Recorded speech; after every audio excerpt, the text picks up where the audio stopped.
The alarm of silence, a complete story.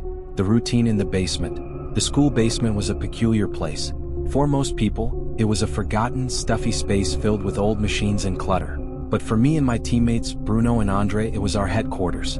Our work as IT technicians kept us isolated from the chaos of the rest of the school. And to be honest, I liked it that way. No teachers demanding last-minute reports, no students complaining about the Wi-Fi, just the constant hum of servers and the comfort of air conditioning. Bruno, a man in his 30s, was the quiet type but had an impressive knack for solving complex problems in minutes. He was methodical, always organizing cables and tools with precision. André, who was almost my age, was the extrovert of the team, often breaking the silence with bad jokes or heated debates about the best operating system. Together, we made a great team, each of us compensating for the other's weaknesses. I, on the other hand, was the rookie. At just 19 years old, I had recently graduated from high school and landed the job thanks to the trust of my IT teachers, who had known me for years. My tasks were simple, but I learned a lot by watching Bruno and André. Our small office in the basement felt like a second home. It was a bubble of tranquility, at least until that afternoon. The alert. It was a Thursday like any other. Bruno and André had gone upstairs to the teacher's lounge to review some reports on technology usage at the school, leaving me alone in the basement. I was focused on organizing backups and testing some new routers when my phone vibrated on the desk, breaking my concentration. I picked it up and read the message from the school office. Lockdown. Stay where you are. Do not open doors for anyone. An intruder has been spotted in the building. At first, I didn't understand. A lockdown? At school? That was something I'd only seen in drills or on the news about schools in other countries. I read the message again, and this time my heart started pounding. An intruder? What did that mean? I looked around. The basement had always been a safe place, but at that moment, it felt like the worst possible place to be. Our office had an old door that barely closed properly and no windows to the outside world. It was like being trapped in an unsealed vault. I turned off the lights, shut down the monitor, and pushed the door until it was closed. There was no way to lock it, so I decided to hide under the desk in the farthest corner of the room. My phone was in my hand, and I started sending frantic messages to Bruno and André. Where are you? Locked down? Does anyone know what's going on? There were no replies. The silence in the basement was absolute, except for the hum of the servers. With every passing minute, my tension grew. That's when I heard the first footsteps. The intruder. The footsteps were light but clearly echoed down the basement hallway. It wasn't common for anyone to come down there, especially during a lockdown. My heart started to pound faster. I peeked out from under the desk, but I couldn't see the room's entrance. All I could do was wait. The door creaked. That metallic, dragging sound made my blood run cold. Someone entered the room. They didn't turn on the light, but I could hear the sound of drawers being opened, objects falling to the floor, and rapid movements. It wasn't Bruno or André. They would never make so much noise. Whoever it was seemed to be urgently searching for something. My phone vibrated. A small sound, but in the silence, it felt like thunder. I looked at the screen. It was a message from Bruno. Lucas, be careful. A man in a black hood was seen with a knife near the administration. Stay where you are and don't move. I slowly lifted my gaze and saw the intruder's feet. They were wearing dirty, worn-out black boots. The silence was oppressive. My instincts screamed at me to stay still, but the boots started moving closer to the desk where I was hiding. When they stopped just inches away, I heard a low, raspy voice, almost a whisper. Is someone here? I held my breath. The intruder began opening more drawers and rummaging through equipment. As I tried to shift my position slightly, I accidentally bumped into a cable, and a stabilizer fell to the floor with a loud crash. The intruder immediately turned around and ran in my direction. The escape, the race for survival. The sound of boots echoing on the basement floor grew louder as they approached quickly. My muscles were tense, my heart pounding like a drum out of control. I knew I didn't have much time. The tech room, with its cramped space and lack of escape routes, felt like a trap. The only way out was to run. When the stabilizer hit the floor with that loud crash, it was as if the silence of the basement had shattered into 1,000 pieces. The intruder immediately turned around.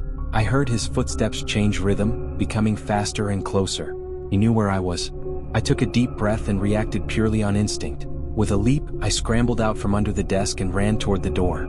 I didn't dare look back, but the sound of boots pounding on the floor behind me was enough to keep me moving. I knew he was chasing me. As I sprinted down the hallway, my mind was in chaos. The adrenaline surged through me, but I could still think about one thing. I needed to slow him down. I spotted a stack of boxes in the corner of the hallway, office supplies we had never gotten around to organizing. Without stopping, I grabbed one and threw it onto the floor behind me. The sound of boxes crashing and objects scattering across the hallway was followed by an angry shout from the intruder. For a brief moment, I gained a few precious seconds of advantage. I used that time to reach the stairs leading to the upper floor. Each step felt like climbing a mountain. My legs burned with effort, but I knew I couldn't stop. I felt sweat streaming down my face and my throat dry from gasping for air. The sound of his footsteps was still close, and I knew he wouldn't give up. The critical moment. When I reached the top of the stairs, I nearly lost my balance. I quickly glanced back and saw his shadowy figure at the far end of the hallway, already navigating around the boxes I had knocked over. He was faster than I had expected, but for a moment he looked disoriented. His breathing was heavy, and in his hand I saw something gleaming. The knife. A chill ran through my body. The knife wasn't large, but it was enough to cause serious harm. My entire body screamed at me to keep running, but at that moment I realized something crucial. If I didn't do something to alert the security team or someone upstairs, he could catch me. I summoned all the strength I had left and shouted, "Help! He's armed." My voice echoed through the hallways, a sound that felt desperate and primal. I didn't know if anyone had heard me, but I kept running, now toward the main corridor. Luckily, the intruder hesitated for a moment when he heard my shout. That brief moment of doubt was enough for me to put more distance between us. Reaching the upper floor. As I turned into the main hallway, I saw the lobby doors. The security team was there, along with a few teachers and even police officers, who had arrived minutes earlier. My eyes filled with tears of relief. With trembling legs, I ran toward them, pointing behind me and shouting, "It's him. He's in the basement." The security guards and police officers reacted immediately, running toward the stairs. I slumped against the wall, trying to catch my breath, my hands shaking uncontrollably. A teacher grabbed me by the shoulders and asked, "Are you okay?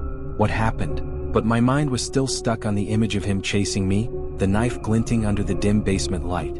The confrontation in the basement. I didn't see what happened in the basement, but I heard it. The sound of the police officer's boots descending the stairs, followed by shouts of orders. "Drop the knife. Stay where you are." For a moment there was silence. My heart was in my throat. Then I heard a noise that sounded like a brief struggle, a shout of rage and the clatter of something metallic hitting the floor. After that, I heard heavy footsteps coming back up the stairs. 2 police officers emerged, holding the intruder in handcuffs. His expression was a mix of fury and exhaustion, and he kept his head down. The knife was being carried by one of the security guards in a plastic evidence bag. As he passed me, I avoided looking directly at him, but I could feel his gaze piercing through me, like a final, silent attack. The teacher next to me gripped my shoulders more firmly, as if he knew I needed the support. The feeling of survival. When it was finally over, my body seemed to shut down. My muscles relaxed, and at the same time, a wave of exhaustion washed over me. My legs gave out, and I ended up sitting on the hallway floor. Bruno and André arrived shortly after, their faces a mix of relief and concern. "You okay, man?" André asked, crouching down beside me. "Yeah, I think so." My voice came out shaky. "I just thought he was going to get me." Bruno, who rarely showed emotion, placed a hand on my shoulder. "You did what you had to do. And most importantly, you made it out alive." I knew they were right, but it was still hard to process everything. I closed my eyes for a moment, letting the sounds around me fade. The scene was still burned into my mind. His footsteps chasing me, the glint of the knife, and the overwhelming fear that I might not make it out. In my mind, the footsteps in the hallway, the sound of the knife scraping against the floor, the moment I ran up the stairs with everything I had. That day, I learned something about myself.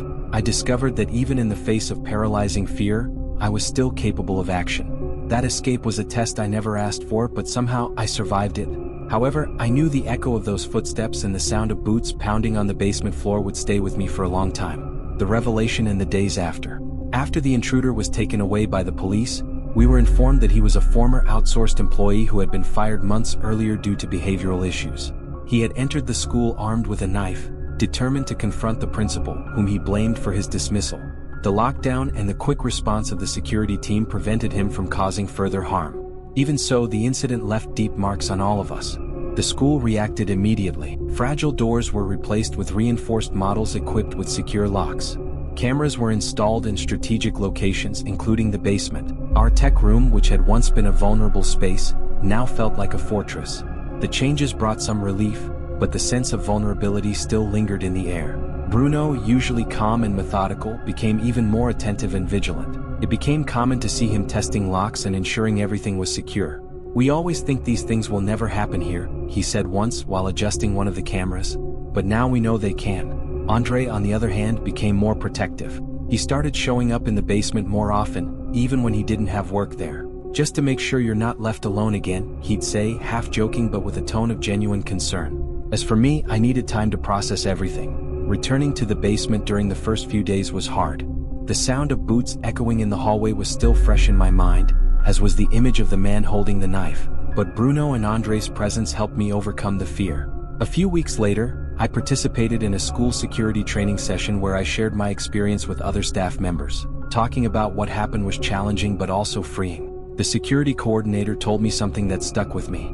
"You made quick decisions in a difficult situation. You saved your life and helped prevent something worse." Although the incident changed the way I viewed my work environment, it also taught me about resilience. The basement, which had once been just a place of routine, now carried difficult memories, but also a lesson. Even in the midst of fear, we are capable of acting and surviving.